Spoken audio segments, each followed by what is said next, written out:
Vi skulle lige kigge på elverbrød og klidkiks, som jo er gratis i Kalorien.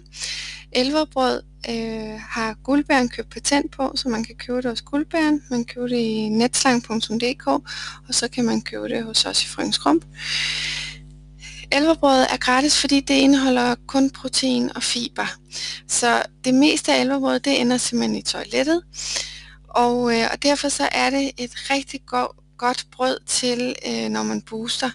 Man skal ikke bruge det på basisdag som udgangspunkt, fordi det tæller jo ikke som en kulhydrat. Så hvis man erstatter elverbrødet med sit rugbrød for eksempel på en basisdag, så skal man huske, at man er en kulhydrat bagud, så skal man have noget andet kulhydrat. Så elverbrød bruger vi primært på boostdagene, fordi det mætter rigtig meget og stabiliserer og rart at have noget brød.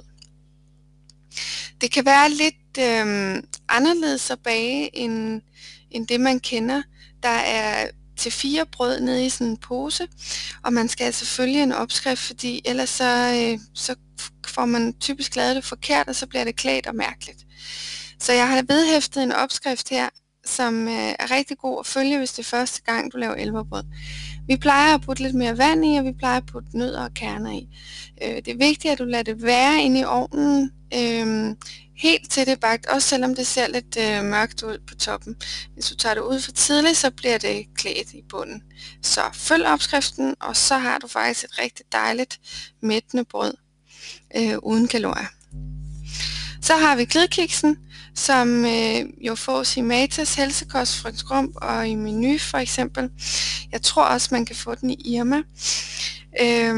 Klidkiksen er igen en gratis kalorie, fordi at den ender i toilettet. Der er simpelthen så meget fiber i.